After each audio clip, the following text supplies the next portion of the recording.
I needed to hear it. We are live. We're live.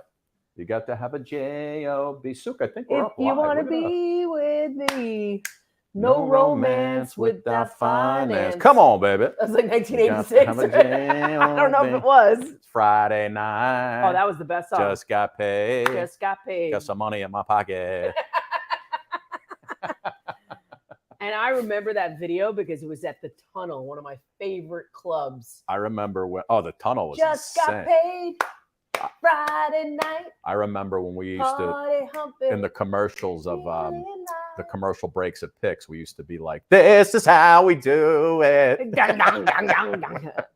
This is how we do it. Now what are we doing? Now what are the jams now? What do you got? I don't know. What are the I jams? just really like Harry Styles. I like that whole album. Yeah. Like I was listening to it. You got me crying in the middle of the night. You know that song? That's Harry Styles. Oh, is it? Yeah, yeah. Oh, see, I don't know all of Harry Styles. Oh no, it's the sign of you Sign of the crying. Times. I don't know. It's Is the that sign of the time. okay? Was that another album? Was it on this? That's like album? a hit song. That's why I know. Okay. Yeah, yeah. I don't know. And what else does he sing? I don't know. He doesn't sing Watermelon Sugar High. That's what he sings. He sings Watermelon Sugar High, and he sings the other song. Just golden. We're so bad. We're like old people trying to figure out. But I sing with my kids. So golden. You know the I don't know the words. So, do you ever watch with your kids High School Musical? You've seen those. See, my kids aren't High School Musical age. Really? No. Your daughter, your eldest daughter, who's 21, was that was the fandom at that time. But even my youngest one now, it comes back around. No. He might not like it, but your daughter will like it. My daughter, I don't know. She's not into that yet. You know what she watches? Annoying Orange. What the hell? Google it. Annoying Orange. The Annoying Orange. Yeah. It's like an orange and a guy. With the mouth? The guy's like, so you're going to eat me? You're going to peel me? Don't do it. Aren't you glad? Aren't you glad? Aren't you glad I didn't say banana? That's what my daughter watches, like things like that. And it's very strange. Whereas we used to watch actual TV, like Disney Channel, et cetera, et cetera. Sure. But my kid, after JoJo Siwa, has basically given up on the Disney Channel and now watches things like Comedy Central. Yeah. She's like, evolved. Did you guys, and the show hasn't officially started. Welcome aboard, everybody. We'll hit the start button as soon as people are here? Yeah. People are lighting up. Wendy Moten standing by, of course. Sensational singer-songwriter. Yes. Runner-up on The Voice. But you know what, Suk? She was on The Voice, so she already had an amazing career going. It's insane. Wendy's coming on. Hit single, come in and out of the rain. Yeah, coming in and out of the rain. We're going to talk. We're going to sing. Legendary model, actress. Well, I wouldn't say legendary in the actress part, but legendary model Paulina Poriskova's here. She has done some great movies with Tom Selleck, if you remember. I was going to say. Her Alibi. She's got a new book out. And her book is prolific, I think. Yeah, of course. Longtime wife of Rick Ocasek. Mother of Cars. And Rick just passed away recently. There was a whole brouhaha with the will. She's been out talking about it, so we can ask her. It's fine. I love her because she's created this movement of natural beauty. Yeah. Listen, I'm not gonna fault anybody for doing the Botox or augmentation on any realm. Do what feels good, boo. That's what we say. Do you feel good, boo? Feel good, boo. Who's boo? But Am I boo? I kind of love it that she's part of this natural appreciation of just getting older, and fine lines are part of the game. Yes. And it's funny, Sue, because in her interviews, and we'll talk to her about this, she says that she's going during COVID, especially, she was going through a period that she felt invisible and not being seen. Yeah. And now she's out there. She became the celebrity who was on Instagram kind of talking about this stuff. And I'm thinking to myself, boy, Paulina Poriskova. She was the woman that every guy dreamed of. Right. And remember that poster? And she's going through a thing where she feels like she's not being seen. Scott, you don't understand this, but as women get older. Right, Sue? Well, I'm just going to say this because I'm going to speak for all my female friends out there. Speak for all the females out in the audience, which there are many. Women of a certain age, because that's who we are and that's who we represent. Go ahead. Women after a certain age, culturally in this society, are ignored. Really? Yes, because they're not that, when you're in your 20s or, even, women are subjugated to this role of just being very superficial. Well, let me throw this out there. As you get older and more powerful and actually just much more authentically comfortable with yourself, and being able to speak for yourself and not being so just one-dimensional. You become much more of the person you're going to be. I think men and society has just kind of not looked at us. She is creating a movement and actually holding people accountable, saying, no, we're here. We're still beautiful. If you see, I would like to look like her. She puts out bikini pictures. Suk, let me just say, as a 49-year-old male, I feel that women over 50 are very, very sexy. If you're younger than 50, I don't find you that sexy. So there you have it, ladies. You don't have to feel so. But we're talking about societal norms, right? And breaking societal norms. And she's one of those people who are trying to be a rule breaker and also make people think. Because women, especially because the time that she blew up in, which was the 80s, right? We grew up in the 80s, right? She was that sort of that pinup in the 80s, and she was idealized for her beauty. So it was but she is a brilliant woman on her own. Remember everything you just said, Suki, for when she comes on. Okay. I'm a big fan of Paulina. If you don't follow her on Instagram, it's pretty amazing. She's authentically herself. Yeah. And she really goes through her feels. And you know what? I'm feeling you, Paulina. Paulina Poriskova. And listen, Wendy Moten, who's coming up, and just another beautiful woman. Wendy is powerful. Yep. And she's our age group. Yes. And she's blowing it out right now, Sue. She's blowing it out. Listen, let's get the show started. We'll hit the intro. We'll bring Wendy in on the other side. Suki and Scott show. Glad everybody could join us. We got a lot of stuff happening, people. We'll start it off in 3, 2, and 1. The Suki and Scott show. This is one of the funnest shows I've ever done. Lady, when you're with me, I'm smiling. It's musical. It's magical. Suki and Scott, the 7 of Hearts. Woo! Exactly. This is a sexy show. Someone's getting some action. Now, these larger-than-life personalities are on an exciting new journey as they bring you the Suki and Scott Show. You guys nailed it. You're great. You ask great questions. You listen. I answered you because I have respect for you guys, and it was a question respectfully put. The Suki and Scott Show is your one-stop destination for humor. You like De Niro and Kate Pierce. Counselor! Entertainment.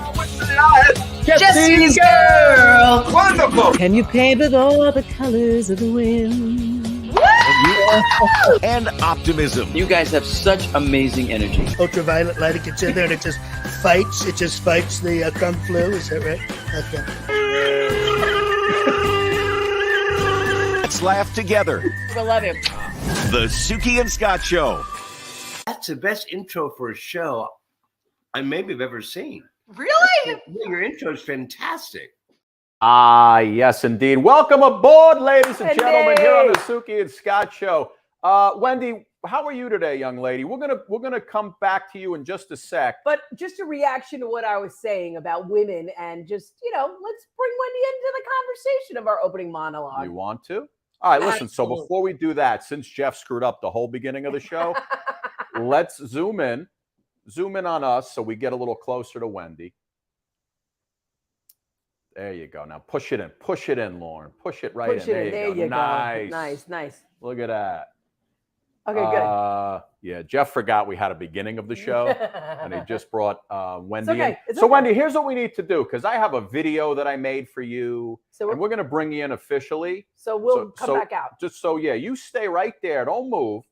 None of this makes it onto the TV editing floor anyway. Don't worry. So we're going to take Wendy out and bring us back full. How about me? Could I be in the show? Could I muted his mic? No. I worked for 17 days on this show, and Jeff screwed it up with one click of the button. It could have been seamless. I have the controls. I could do what I want on this show. I know, and so next week I might have to take them back from you. Just put us up full, Jeffrey. Put us up full. We're going to do that. Here we go. Ready? I love that open. Right, here we go. In 3. Again, the magic behind our new set. Okay, so who was it? Eric Roberts just said, you guys have the best open I've ever seen. I love Eric Roberts. 3, 2, 1, go, Suki.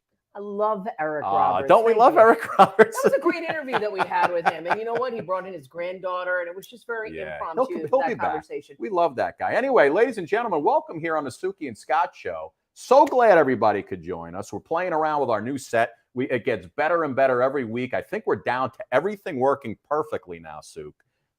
We have an amazing show. Paulina Poriskova is coming up a little later on. Legendary supermodel. She's been on every magazine, cover imaginable. Right, youngest Central European woman to ever be on Sports Illustrated. I was going to say her Sports Illustrated centerfold, her cover.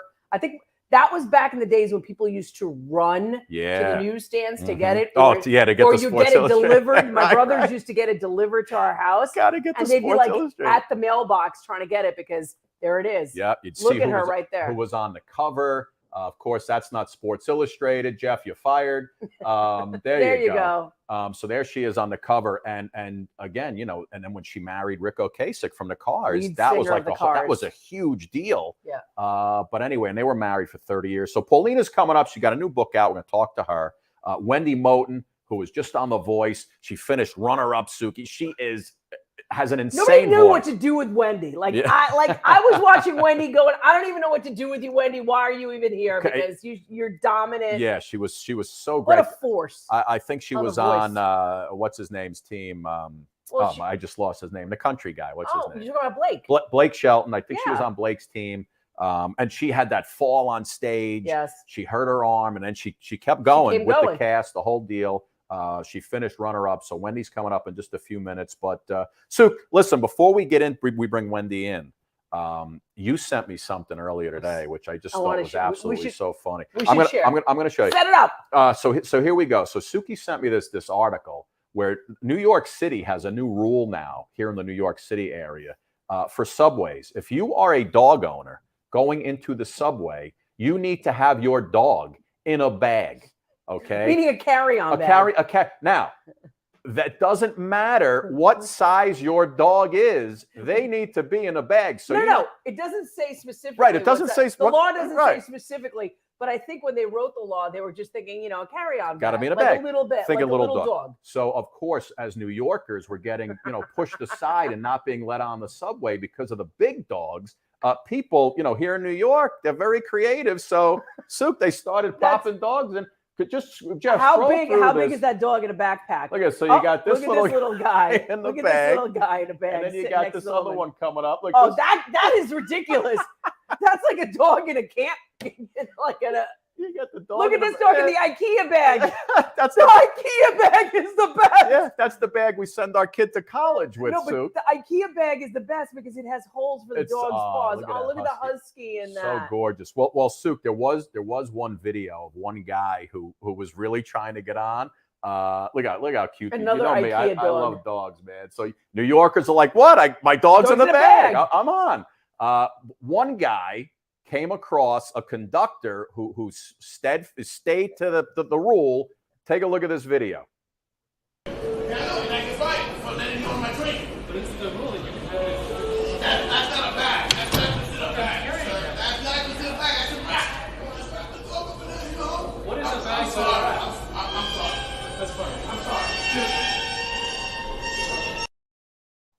Did you see the dog in a shoulder bag? He's just like hanging there. How great is that? The IKEA bag is by far the funniest because you know why? Yeah. I'm just going to say New Yorkers are ingenious because not only can the IKEA bag haul your dog, but can also serve as a raincoat. Suk, what type of dog loves living in New York City? None. A New Yorkie. Can I tell you, you bring a dog from the suburbs to New York, a New York City dog, and it's like, they're like, where do I go to the bathroom?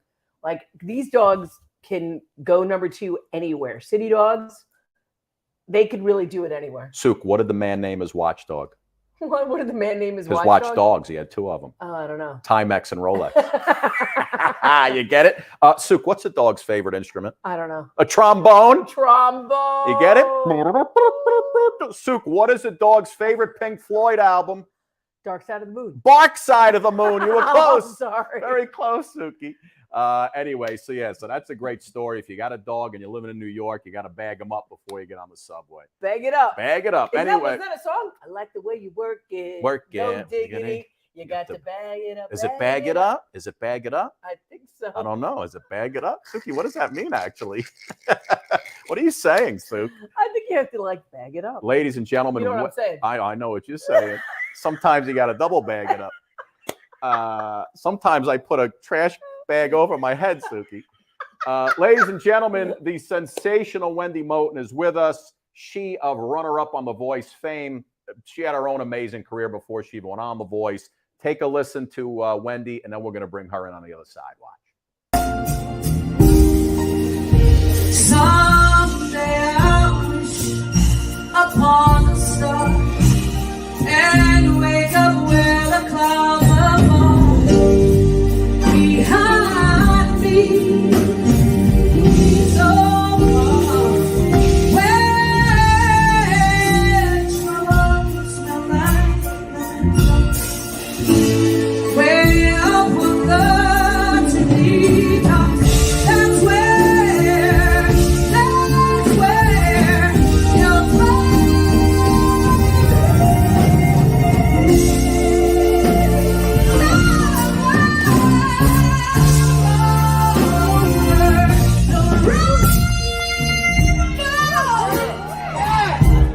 Where do you even go with that, Wendy? Where do you even start with that? Upon a star. Wendy, Jesus Louise. Hold on. Somewhere over the rainbow. No. Damn, Suki. I can't get a break. No. Wendy, hello, young lady. Wendy How are you? Moten. Thank you for having me today. You guys are amazing. You do have the best introductions ever. Thank you. Working hard here, Wendy. Wendy, hold on. Say that a little clearer so we can use it for the next one. Go ahead. All right. Suki and Scott, you have the best introductions ever. There you go. Thank you, Wendy. We love you right back. And you've got the best voice ever. I feel like it was stolen from you. Like, personally, I voted for you. I'm just going to say that out there. You know, Wendy was on The Voice, but her nickname before she was on The Voice was The Voice. Is The Voice. Yeah, so I know. It's Wendy, listen, so glad to have you on. And I have to say, and I was telling you before, Suk, my wife loves to watch The Voice. Me too. When I'll get into bed, she'll be watching the DVR and she's watching The Voice, and I'll get into it with her a little bit. And one of the nights I was watching is when Wendy, but she fell on the stage. Oh, yeah. And I guess they kept it in, or was that live? I think that was live. Oh, no, it was live. It was live and she fell on the stage. And what were the injuries, Wendy? What injuries did you have? I broke my elbow. She broke her elbow. I fractured my wrist and broke a piece of my hand. And by the way, God, just like any hockey player who gets cracked in the teeth, right back in, casts on both hands, and bingo, she's singing away. Yeah. I have to tell you that Vince Gill called me in the emergency room. Vince Gill, country star. And he was like, listen, you cannot leave the show. You must stay. I was like, dude, did you just see me fall? I broke both my arms. He was like, you must stay. That was the best advice he could have ever given me. So the next day I was there where, like you said, Scott, both arms and splints, and just did the last 3 weeks. Jeez, 3 weeks with both hands and splints. Yes. It's unbelievable. And you know what? If you have people like Vince Gill on speed dial, I say, Wendy, you already won. You already won. And she was a longtime member of Vince Gill's group, right? Yeah. You're still doing stuff with him. Wendy, let me ask you, at 50, in your mid-50s, let's say. 58. 58. Okay. At 58, what was it, and again, you already had this established career. What was it about The Voice that made you say, you know what, I'm going to go knock these people out on this show right now? COVID shut down the industry. And then I had to figure out, like, Wendy Moten, how are you going to make a living when this is open again? So I was ready to be a solo artist again. And so I decided you need TV. So then I decided to go on trial for The Voice, from my home. I didn't tell anyone, not even the guy I've been with for 27 years, David Santos. Oh my God. I didn't tell my family, no one. I didn't tell anybody because they were going to tell me, what are you doing? I've recorded duets with Julio Iglesias, Michael McDonald. We were going to say, I'm doing stuff. And they're like, you going to do what? I'm like, I got nothing else. Well, how can I make a huge impact quickly? TV. So I will say that if they don't turn me down because I got too much experience, then this is the road to take. So then I was like, okay, I'll leave when they said yes, I said, I'll leave my ego at the door in my home. And then I'll just concentrate on the week's challenge. And then I should make it. I love that. What so was that's that what like? I did. Yeah. And I gotta imagine at some level, you were a mentor as well for your team and the people that were around you. Just the years of experience. the years of vocalization and training, years of being on stage. And there you have these young kids who are just kind of coming up, and this is their first time. This is their one time opportunity from, Wauwatosa, Wisconsin. Hey, Wauwatosa. I mean, they're representing their town. You know what I'm saying? What was that for, like, to wear both hats? Like, here you want to like relaunch yourself after COVID. This is something personal for you. But in the same sense, you have all of this incredible strengths that you could then share with the next generation. Well, they all, they're, the younger crowd, they like to look up everybody. They tell you, don't search anybody's name or anything. They did the opposite. They were like, oh my God, you did this and that. Oh my God. I'm like, listen, as far as I'm concerned, we're on equal footing. You got youth, I got experience. We're equal. So I gotta go up against youth. But I told them I would help them. Just, if you want me to hear your song, I'll listen. I gave advice when they started eliminating, these young people. They were very, very traumatized. And I had to remind them, listen, this is a place to fuel up. Like when you put gas in your car and then you take the fuel and then you move on. This is not the end all. This is a refueling. And then they start to get it, and they didn't take it so, personally, because it was devastating for, like you said, Suki, this is their first opportunity. So I'm like, hey man, you're way ahead of the game. You got this exposure. Yeah. You're just filling your tank up. That's all, and move on. I just think like the world we live in, Insta celebrity, it's like you shake and you're a star. Nobody really understands it takes 10, 15, 20 years of honing for your that craft overnight success. For overnight success. Yeah. And it doesn't happen. Nothing happens overnight, Right. Wendy, yes. No, go ahead. Nothing. I was just going on with that conversation. You go ahead. Yeah, no, listen, I know you've been doing it for a long time. And again, when you show up on The Voice, people are like, wow, look at this youngster in her first time out, right? For people who didn't maybe not know who you are. In the blind auditions, and correct me if I'm wrong, but you sang We Can Work It Out by the Beatles, right? Yes. It was the Shaka Khan's version. She recorded it in 1981. And I knew that this show was like, how am I going to compete with these younger people? How am I going to grab these coaches' attention? And I said, okay, they start low, end high. I'm like, I know they don't know this version. And this song is hard to sing. And lately I've been singing country music, so I don't even have to sing high. So I had to practice a lot just to make it seem easy. Can you do like 30 seconds of it? You remember it? Life is very short, and there's no time for fussing and fighting. So I'll ask you once again. You're an anthology, because you know what? I'm going to go look up that We version. Can Work It Out. I'm going to look up that version with Shaka Khan. I'm going to look up that version. And it's crazy because, you got John Legend and everybody like that. So you have people who have a background for soul R&B, but to know that you have a little bit more on John Legend in terms of music and musicology is pretty incredible. Listen, let's talk about you. Come In Out of the Rain, your first hit single. I'm going to need to hear a little of that, Wendy. I'm going to need a little bit. We're going to need to do a little throwback on that one. Go ahead. You told me that you love me if I'd ever change. Welcome me into your arms again. Come on in out of the rain. There's a place in your heart to love me again. Happiness and joy you bring when you call my name. Come on in out of the rain. She whiz, man. She whiz. It's so early. Oh my God. She Come whiz. on in out of the rain. And you're one of your first gigs. You were on a stage with Michael Bolton, right? Yes, I was Michael Bolton's opening act during the 90s. My records came out, every record label wants whatever's hot. So I was EMI's Whitney Houston. So you had Whitney Houston, Celine Dion, Mariah Carey, and I was number 4. Number 4 gets nothing, folks. Number 4 gets nothing.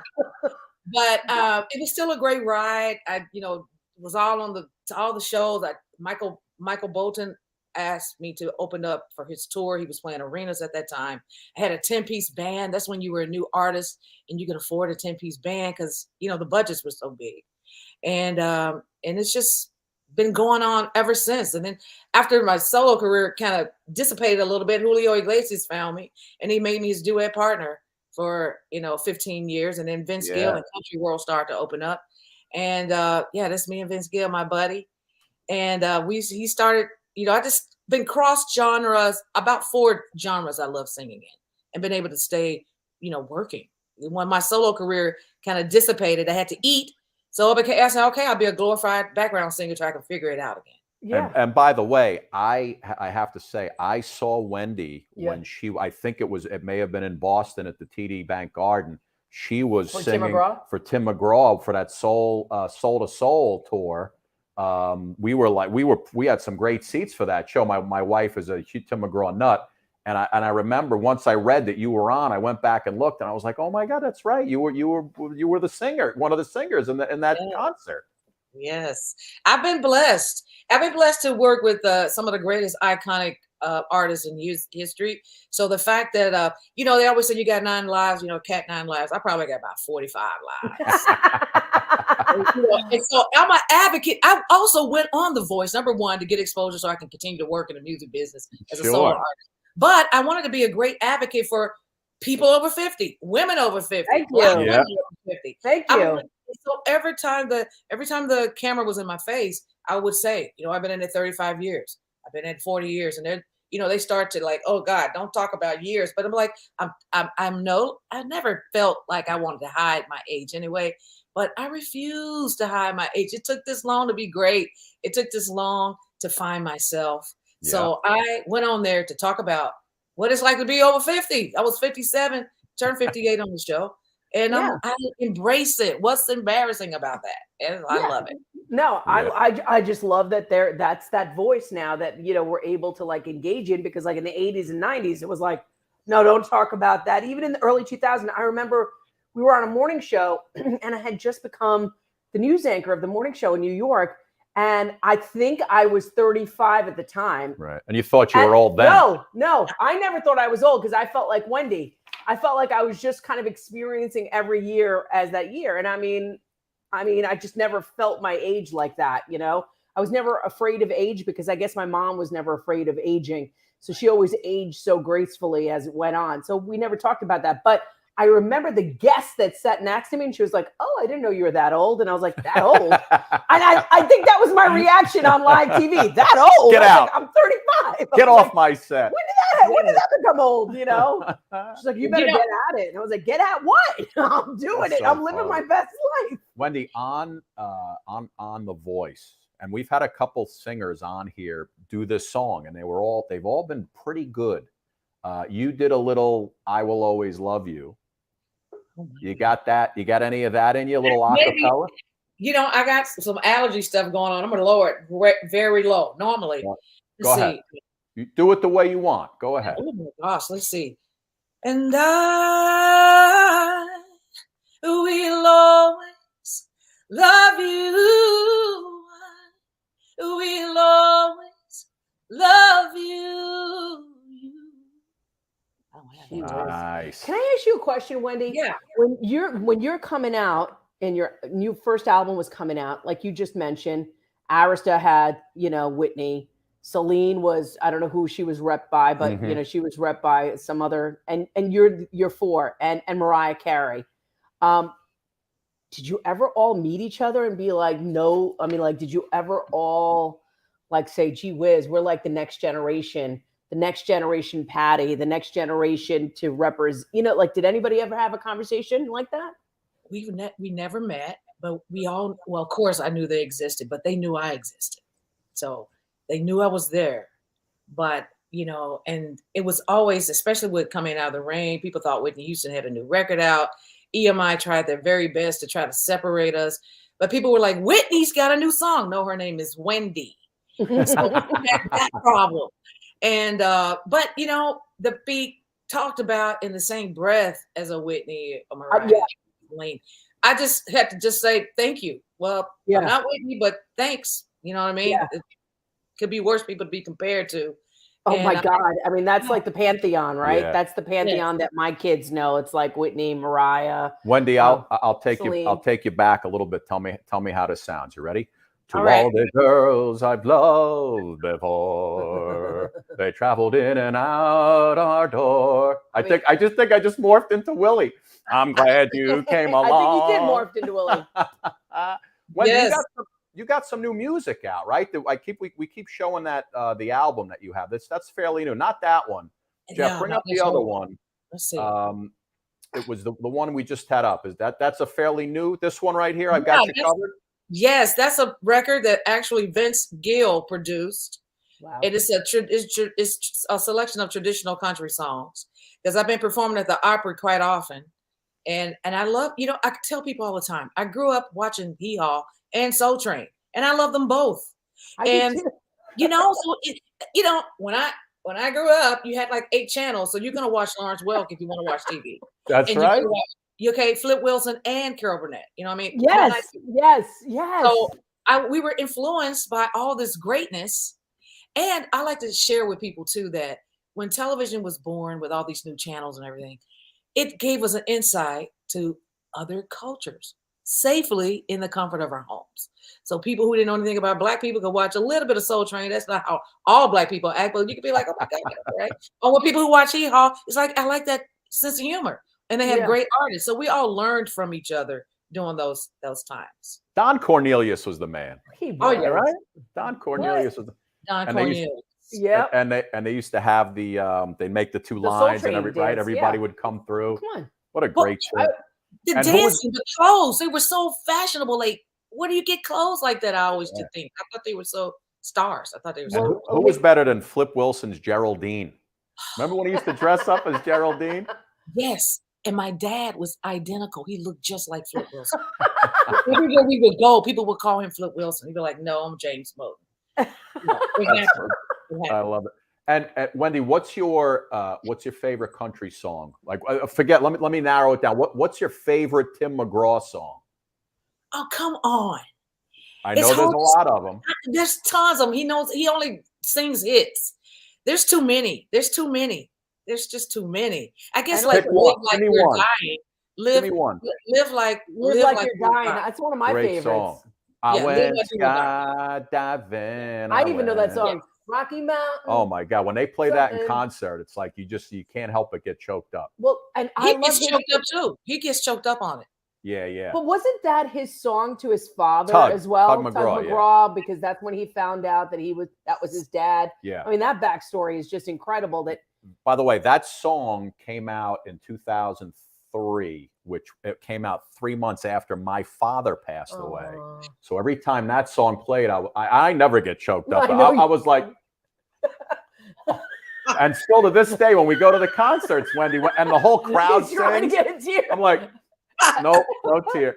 But so many great hits. But you get in your feels in that song. Oh my God, really, and the lights go on and the whole crowd is like skydiving. I went. That's a good song. That's pretty good singing too, by the way, Scott. Listen, Wendy, thank you so much. We can collab anytime you want, young lady. Don't I gotta worry say, Wendy, I love Faith Hill too. I mean, like you're and you did backup for her as well. Am I correct? I did.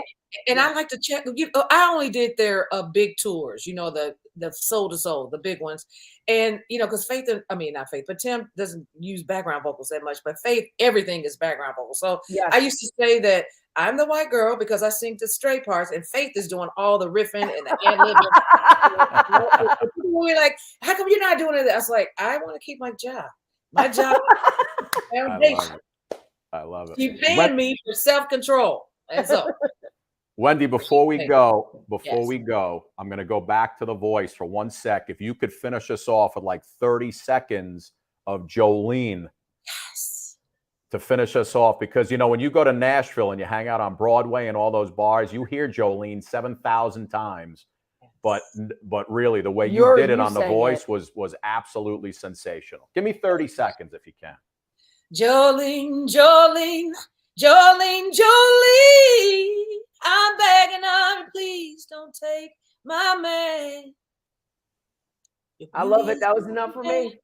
That was too high. I should have started lower, but next time I'll sing it lower. I was going to say, you're a little pitchy in spots. No, stop. I know, because I told you I got Alice. Listen to that husky. Husk, husk, husk. I love it. I love love it. it. Wendy. Jolie. Thank you so much, Wendy, for coming Thank you on. for having me. I love you you are guys such a already. delight. What's coming up? What's new? Where could people find your music?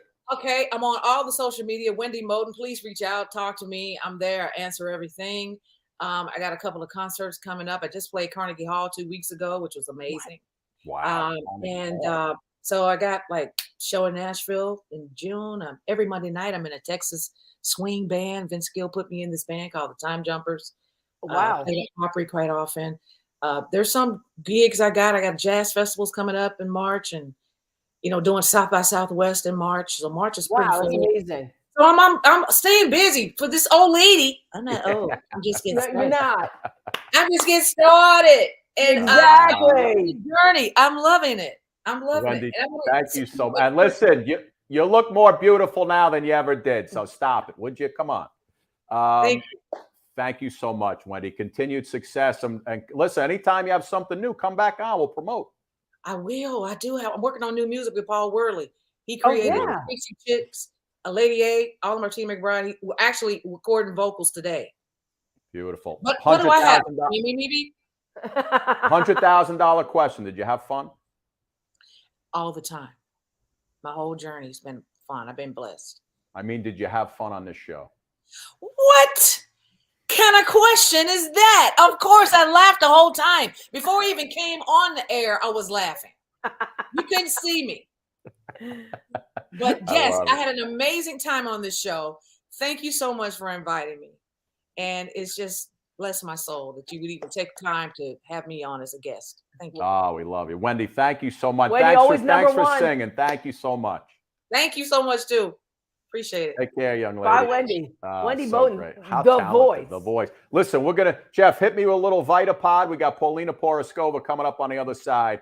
We'll see you guys in a sec. You're not drinking enough water, so you're dehydrated. And you're not eating enough fruits and vegetables, so you're not as healthy as you can be. Here's the solution. Vitapod drinks are packed with vitamins, minerals, and key nutrients, giving you what you need. Fill the bottle with water, put in the pod, twist, then shake and enjoy.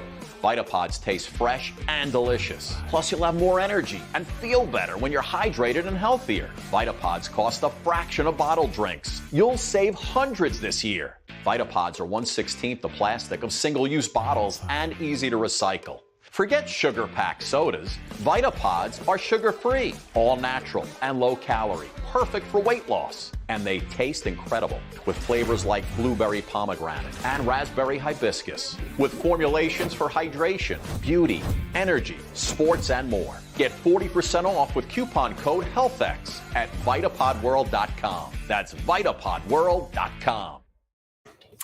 Ladies and gentlemen, welcome back. So before we bring Paulina in, I have a confession to make. Remember the other day I was online at Dunkin' Donuts? Yes. And we were on the phone. I put an order in at Dunkin' Donuts, as I do all the time. And we talk all the time. And we're talking on the phone. I ordered 2 wake-up wraps and an iced tea because I love to eat in my car. It keeps me busy. He doesn't like hot coffee or anything like that. No, iced tea, iced coffee. So I go to the window, and I'm still on the phone with Suki, and I give the woman my credit card, and I say, "Oh, can I have a receipt, please?" She gives me my credit card and my receipt, and I pulled away. I was on the phone with you. I got the card and my receipt. I pull away. And he's in a conversation with me, so and he's I'm not thinking. Right, I'm not even thinking, and I'm go to reach for my stuff. He's like this. And I'm like, oh, I think I may have cursed once or twice. So, but on that note, I said, Soup, there's something wrong with my brain. Real quick, before we bring Paulina in, I'm at Wegmans the other day. Wegmans Shopping Center. This is where we put the commercial for Prevagen or something. Right. So I'm at Wegmans and I'm doing the self-checkout, right? I'm working the machine like Sebastian Maniscalco. I got that down. I'm working the machine. I put my stuff in the bag. Yeah. Somebody I know comes over and starts talking to me. They went back to doing their checkout. I took my stuff and I left without paying. Nobody chased you. Nobody chased me. Nothing on camera. I didn't get a phone call. Have you gone back into Wegmans since? I have gone back in, and there wasn't a picture of you. There was no picture, and I said to my wife, "I'm just going to start stealing the food now." But I got home, And I'm reaching. I'm like, don't steal food. Did I swipe my card? There was you're just there was going no to- receipt. Listen, in all honesty, this was a big week for us, especially for the Suki and Scott show. I'm losing my mind. And he had a lot on his plate because we're trying to expand the show. So now I'm stealing food from Wegmans.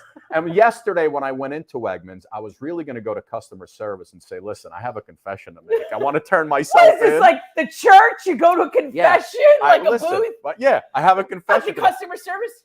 Hi, sir. How may I help you? I'm going to say, you guys need more security in this place. What are you 'cause talking I'm about, stealing I'm stealing pre-made sushi. Nobody's even... Unbelievable. Anyway, ladies and gentlemen, great show so far. We got Paulina Poriskova coming up. She of supermodel fame. Of course, how do you not know who she is? First of all, of course, one of the stars of Her Alibi with Tom Selleck. Oh my gosh, remember that? She one of the most prolific models of the I guess 1980s into the 90s. Sports Illustrated, the magazines. Well, 80s, she was. Yeah, the 80s. She was the 80s and 90s. I mean, she was the crazy, woman. and she's got a new book out now. No Filter: The Good, the Bad, and the Beautiful. Yep. I guess emphasis on the beautiful. So I want to show you a little bit of Paulina before we bring her in. Take a look, Paulina Poriskova, and then we'll have her in live on the other side. Watch.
There she is, ladies and gentlemen. Paulina! Thank you for that little retrospective of my career. Very kind of you. Paulina, all I could tell you is that every time a picture came up, Suki said, "Can she be more beautiful? Can she be more beautiful? Can she be more beautiful?" I remember. I think it was Vogue. I remember this like in the 80s because the one with the. It was like it was in the montage that we just put, but it was the picture of you with the pink. Like kind of little bow in her hair? The bow in your hair. Oh yeah. And I remember that was like the whole feel of 1985. We all had to have big bows in our hair and like hair out to here. And if it was in Vogue, it was all about being a girl, right? Yeah. Exactly. And let me just say, Paulina and I have been negotiating for well over a year now to get her on the show. Suki, managers and agents and PR people, finally she had a little time to come on the show.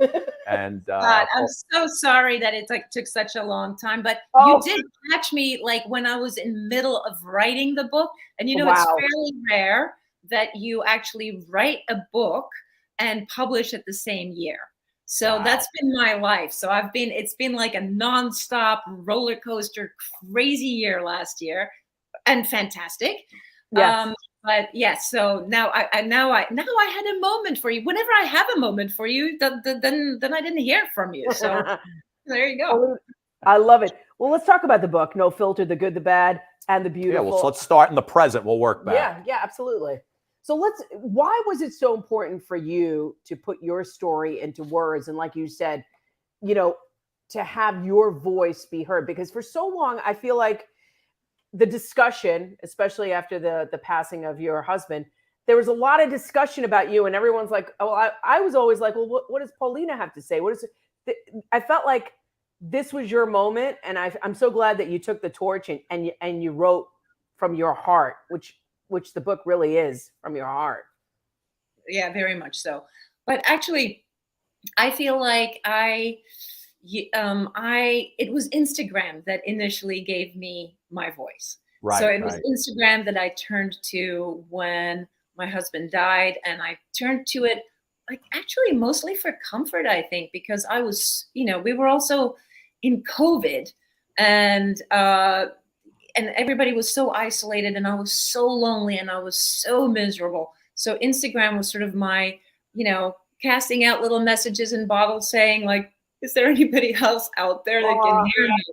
And I was kind of sad, but there were people to hear me, and they filtered in, and it was kind of created this wonderful community on Instagram. So the book itself wasn't something that I meant to do. That was Maria Shriver, who followed me on Instagram and called me out of the blue, whom I, by the way, personally did not know. Of course, I know who Maria Shriver is. Yeah. But, Maria Shriver calls me and she goes, so I follow you on Instagram and I love what you're doing.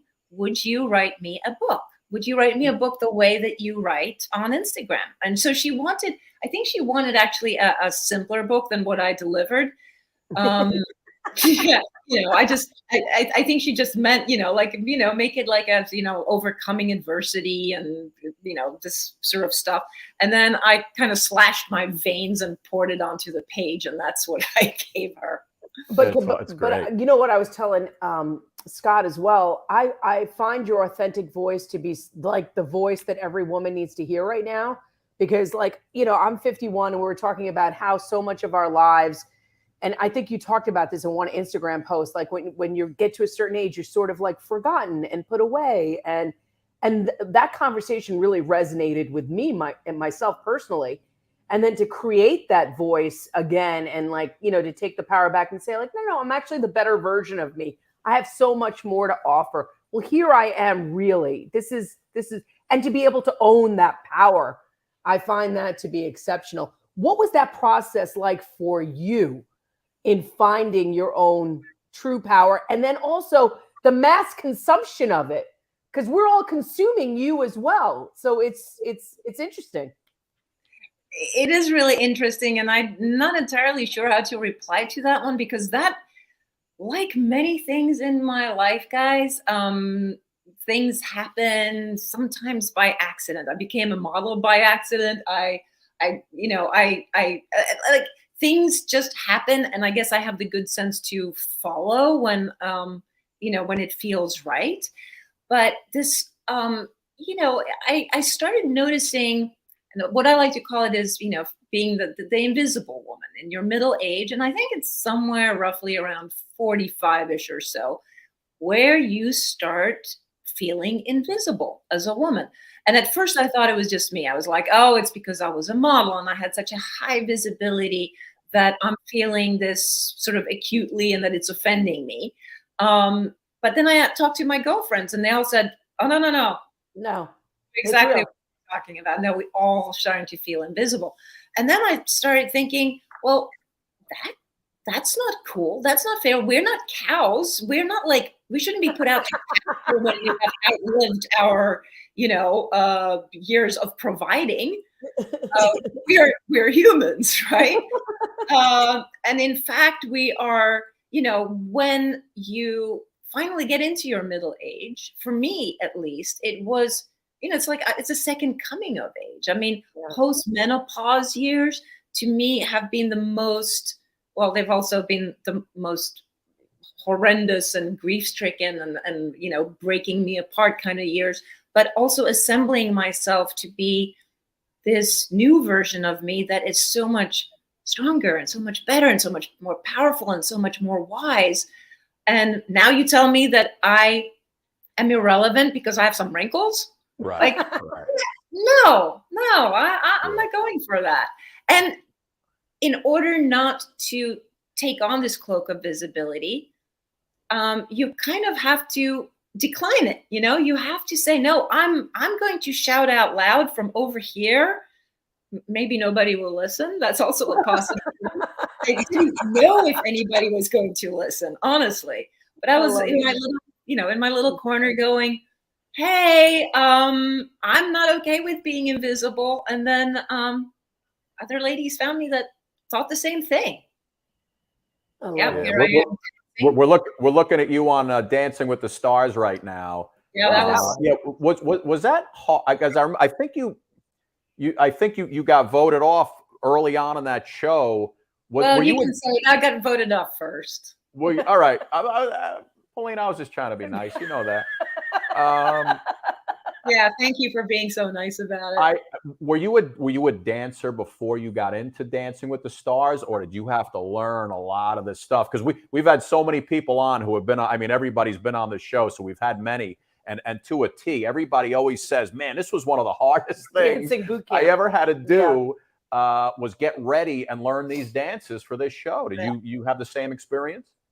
Yeah, exactly the same experience. First of all, I didn't even exercise until I was, until I think so. Dancing with the Stars was like the hardest exercise that I had ever put myself through because I wasn't even exercising. And so, but this is also where I learned, I have to say, how beneficial exercise is for your mind, and the great side effect of exercise, unlike diets and pills, is that it also makes you look better. So, yay, that's a win-win. But it was incredibly physically challenging to do this show, and I came from a background of pretending I can dance because as a model, I'm really good at pretending I can do things. So I went into it with, I'm going to pretend I can dance, and then I had to obviously learn it. I thought you were pretty fantastic. And I'd say anybody that has to go out of their comfort zone, especially on that level, like Dancing with the Stars, whether you get voted off first or last or second, I mean, I think you're winning any which way because I still felt like a total loser being that sucks. We're trying to save you. Like you're so self-deprecating. Like we're trying to say it's okay. No, I'm telling you the truth. It sucks to be booted off first off anything. Okay, that's how it is. And honestly, when that did happen, and I didn't expect it, I was like naively thinking, well, I knew that I wasn't going to win the show, but I figured, maybe 2 or 3 episodes in. And so being the first one to go, it cast me right back to my unpopular years in grammar school, where I was the least popular kid and where nobody wanted me. And so I had a real moment of self-pity there, and I ate a lot of caramels from this famous place in LA. It's so funny. Yeah, I cried myself to sleep. Now, listen, Paulina, I know I've seen you out there doing interviews and the Maria Shriver interview and whatnot. I know people ask you about Rick all the time. And, when we were all growing up in the 80s, Rick Ocasek, right? He was the lead singer of the Cars. You guys obviously got married, 30-year marriage. 2 children. And it was just one of those, one of those rock star supermodel type things from our point of view. And we don't need to talk about what happened in the last couple of years. I want to know, take you all the way back. How did you guys actually meet? And how did you end up with Rick Ocasek?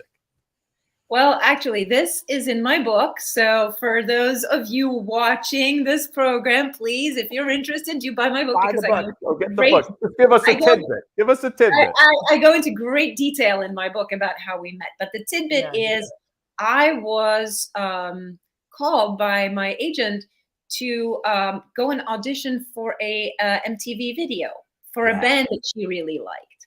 And I was, I came from Europe, so I had never heard of this band. I didn't know. She said, no, it's a really great American band.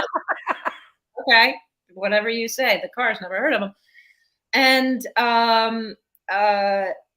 so when I went to audition for the video mostly because I heard Timothy Hutton, the actor, was directing the video. And him I had heard of because he had just won an Academy Award for Ordinary People. Yeah. So I was like, oh, cool. I'll get to meet, somebody famous. And then, of course, I walked into a room because the band offered to take me out to dinner before we shot the video. Of course they did. Of course they did. They're like, hello. You're Paulina Poriskova, for God's sakes. Yeah, well, I don't know. Well, I guess I was Paulina Poriskova back then too, but perhaps not as well known. Right. But I hadn't, I didn't know that was not necessarily the normal thing to do. So so I went out to dinner with the band, and we met in the Four Seasons Hotel, and I remember the band was all assembled around the table, and we were sitting there waiting, and I was like, so are we going to go to dinner? We're just going to sit at the coffee table and stare at each other.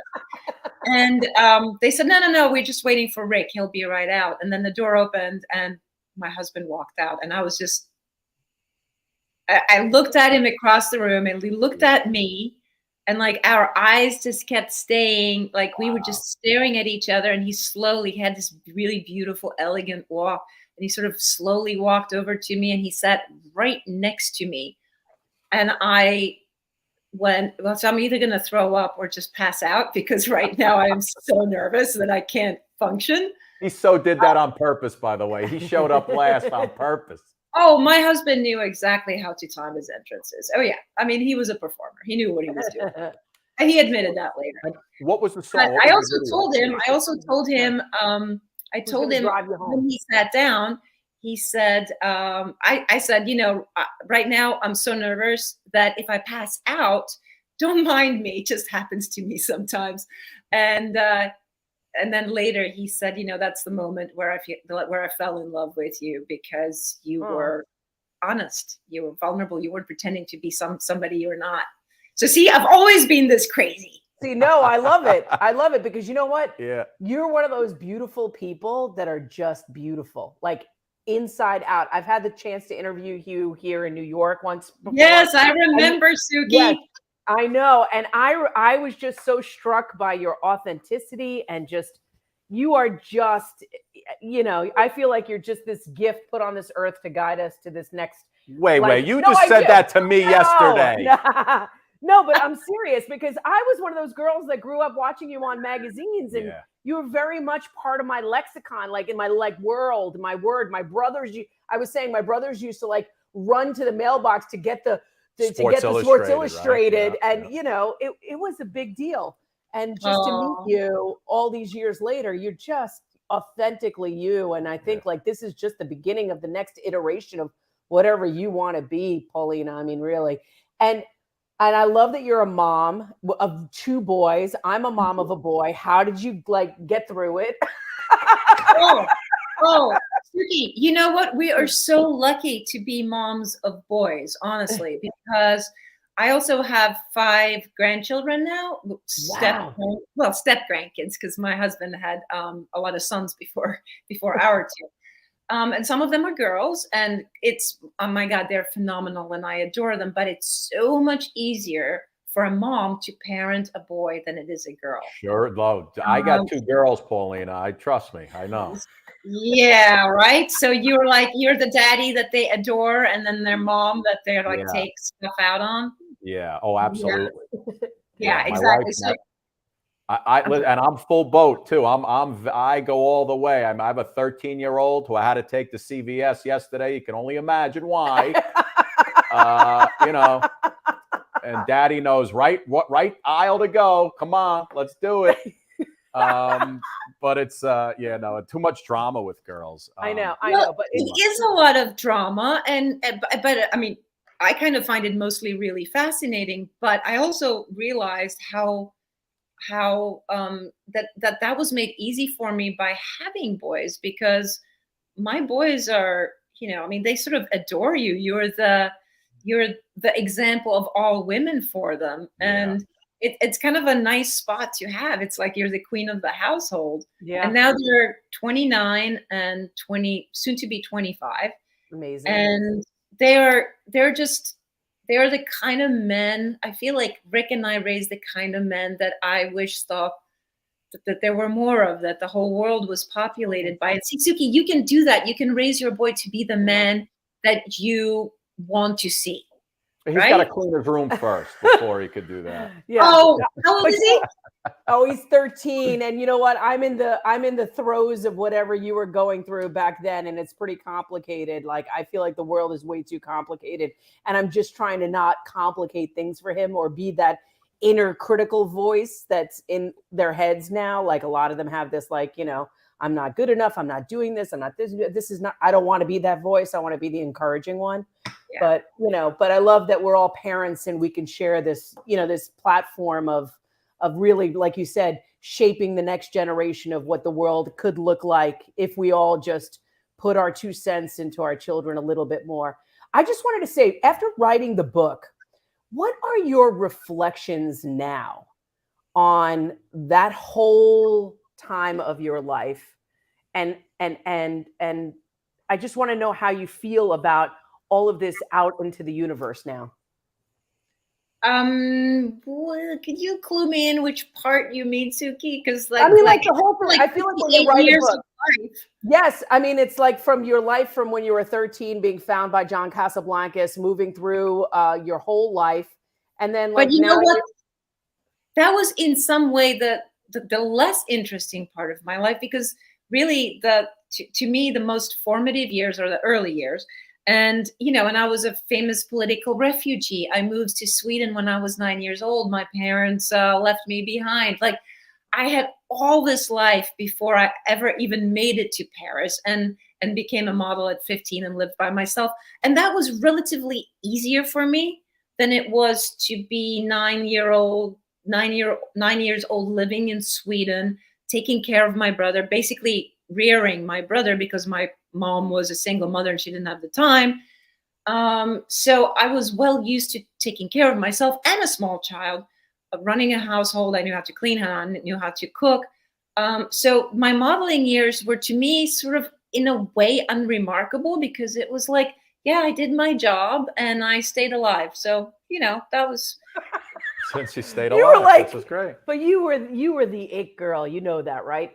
At some point I was the it girl, and sure, as anybody that knows that has had a sort of a vast amount of fame at an early age, it runs away with you at some point. You know, you do get your head does swell a bit, and you get to be an arrogant brat for a while. The wonderful thing about that is that fame never really lasts for your entire life. So, you know, the dips, you know, in the fame, they humble you. And I think that was probably the you know, where I really found myself, the best part of myself, is when I came down from the highs, and then I was humbled, and I, you know, went and did my little organic garden in my country house and reared my children, did some movies, you know, not all of which were great. I know you guys mentioned Her Alibi. my God, I got horrible reviews for Her Alibi. By the way, Paulina, from Anna, you know, bring Paulina back on screen for a second, Jeff. We have had over, I guess, like over 800 guests on this show, celebrities, performers, Hollywood heavyweights. I don't think, and you know, we put out the graphic of who's coming up on the show the next day, this week. I don't think I've ever had more people respond to me, please tell her I said hello, than when we put Paulina's graphic up. So I got a message from somebody that Sally Kirkland sends you her love. Oh, you were, yeah. Please tell Paulina that Sally Kirkland sends her love. Oh my God! Yeah, and we had Vince D'Onofrio on Twitter, who of course. D'Onofrio. I saw Vince's text to me. He said hi to them. Which I think he was. Paulina, I think he was telling us to say hi to you. Oh. Well, I know him too, so maybe he meant to say. He was telling us to say hello to you. So, Vincent, we are all saying hello to each other. Thank you. Yes. And then we had a comedian on the show a couple months ago, this guy Peter Fogel, who has a one-man show, was on Broadway. He wrote me yesterday. He said, please ask Paulina if she's single. I'd love to get her phone number. I mean, people just, and we've had so many, nobody's ever really we've had that response.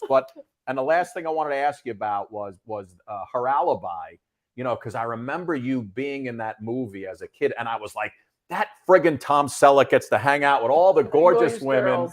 And was before we go, Paulina, was acting always something you wanted to do, or, you know, the modeling and the music videos, it just kind of organically led to you? I never wanted to model. Modeling was a total accident. I just wanted to get out of the house. I wanted to get away from school where I was constantly bullied. Like, that was Paris was my way out of just, being the picked on kid. I had no idea where it was going to go. So no, I never meant to be a model. And so I also possibly was never suitably grateful enough for, the career I had, because it was kind of an accidental one. Yeah. I am grateful now though. But my movie career, well, when I was a kid, when I first got to Sweden, and once I learned the language, I would put on little plays at the end of school, and I would write the play, and then I would cast myself as the main star, and I would correct it. So yeah, I did for a while. I think I mostly think of myself in a way as a storyteller, but using my own life, my experiences, which really, when it comes down to it, most writers do. They might just couch it better. But so the storytelling aspect, whether it's a movie, whether it's writing, whether it's talking to an audience, that's what appeals to me. And pictures, I know people say a picture is worth 1,000 words, but I actually think it conceals 1,000 words. So love it. I love it. Paulina Poriskova. Suk, the new book is called No Filter: The Good, the Bad, and the Beautiful. What's next for you, Paulina? You can get that, right? You can get it at anywhere books are sold online. Thank you, Scott. Suki, great question. Thank you so much for asking. I'm doing a lot of book appearances. Yeah. I'm going to University of Albany and Long Island Lit Fest and San Francisco for these happy women dinners. And that is I had no idea I would be so rewarded from writing my book, is that I could go to these events and meet the women that read my book or that follow me on Instagram, and the connection to these women. I mean, it's mind-blowing. I love this more than anything that I've ever done, is being able to connect to you guys. It's a thrill. I think it's a sisterhood. I mean, I really do. And I think, like you said, you get over the age of 45 and you really have this realization of how much all of our lives are connected, and really there is no filter. We all kind of feel the same things: the pain, the disappointment, the grief, and on different levels, but we're really all just kind of the same. Well, I also think when we get older and we get wiser, we also don't have to compete for male attention anymore. And I think that takes the pressure of us to constantly be judging each other, and we can actually come together as the people that we are, the sisterhood that we ought to be. And it's the greatest thing ever. I love it. But you know what? Can I just leave on this note? We were talking about our generation. I really believe our next generation, we were talking about our sons and creating that. I think the women of this next generation, my nieces, I see it through my daughter's eyes as well. I think that they are not as they're screwed. Polarized. No, they're not. They don't hear the big voice that we used to hear, which was very male centric. They really hear a large, resounding female power, like we can do it kind of thing. And I'm kind of really proud of that.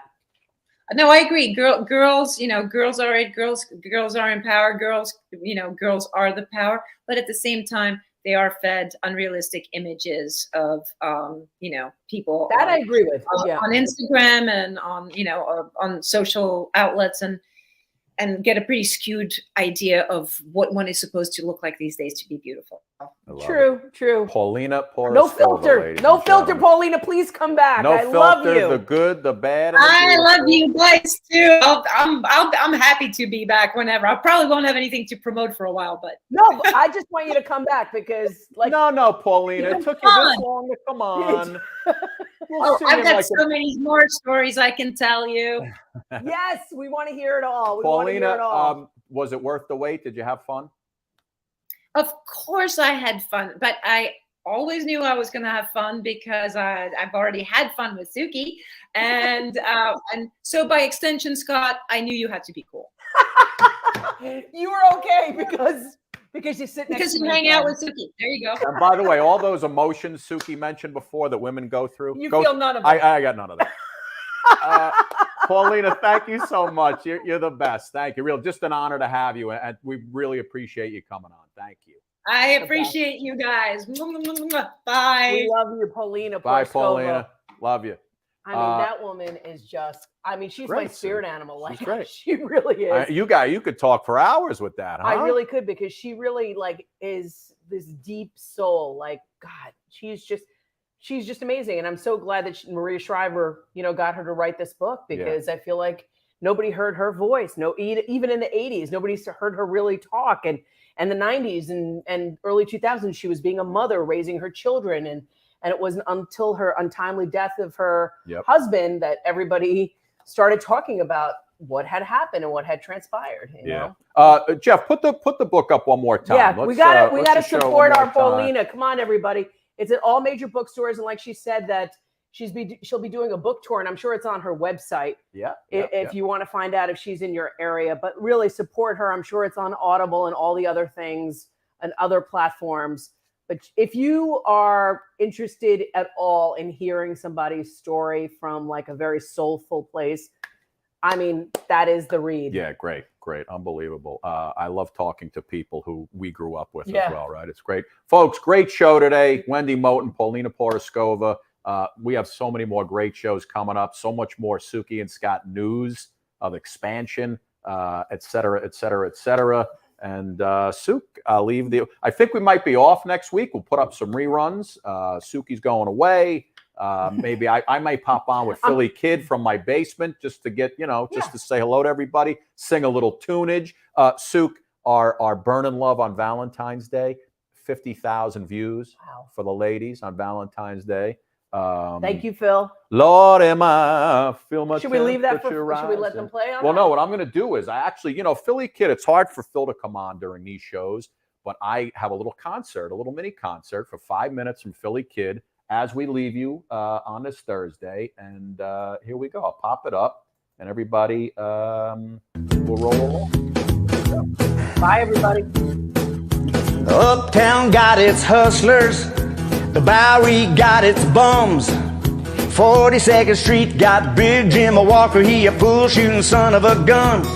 Yeah, he big and dumb as a man can come, but he's stronger than a country horse. And when the bad folk all get together at night, they all call Big Jim boss, just because. And they say you don't tug on Superman's cape, you don't spit into the wind, you don't pull the mask off of old Lone Ranger, and you don't mess around with Jim. Da da da da da da da da. Well, out of South Alabama came a country boy. He say, I'm looking for a man named Jim. I'm a pool shooting boy, my name's Willie McCoy, but down home they call me Slim. Yeah, I'm looking for the king of 42nd Street. He driving a drop-top Cadillac. Last week he took all my money, and it may sound funny, but I come to get my money back. And everybody say, Jack, don't you know you don't tug on Superman's cape, you don't spit into the wind, you don't pull the mask off of old Lone Ranger, and you don't mess around with Jim. Da da da da da da da da. Well, a hush fell over the pool room. A Jimmy came bopping in off the street.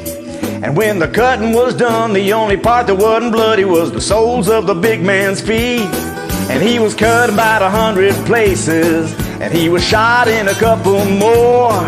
And you better believe there came another kind of story when a Big Jim hit the floor. Now, they say, you don't tug on Superman's cape, you don't spit into the wind, you don't pull the mask off of old Lone Ranger, and you don't mess around with Slim. Da da da da da da da da. Yeah, I guess so. Jim messed around and found out. Think he learned a lesson. Woo! You don't tug on Superman's cape, you don't spit into the wind, you don't pull the mask off of old Lone Ranger, and you don't mess around with Slim. Yeah, you don't mess around with Slim.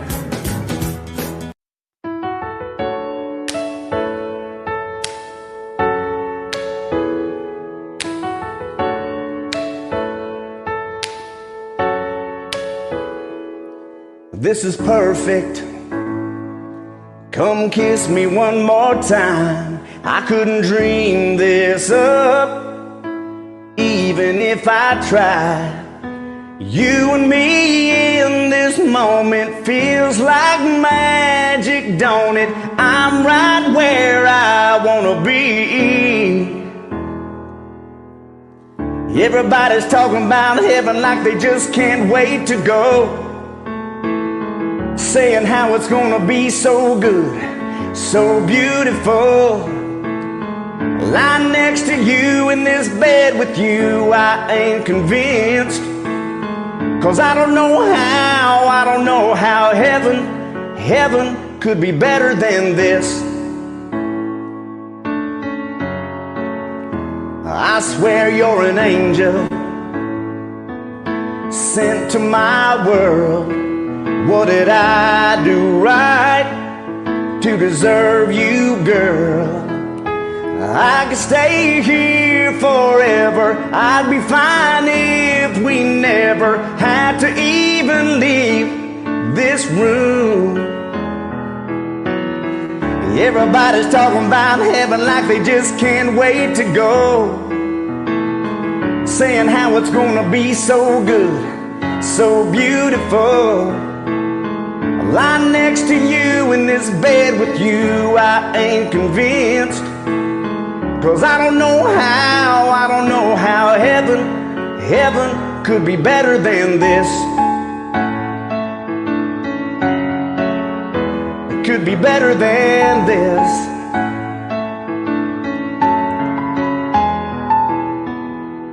Everybody's talking about heaven like they just can't wait to go, saying how it's gonna be so good, so beautiful. Lying next to you in this bed with you, I ain't convinced. 'Cause I don't know how heaven could be better than this. Could be better than this. I swear this is perfect. Come kiss me one more time.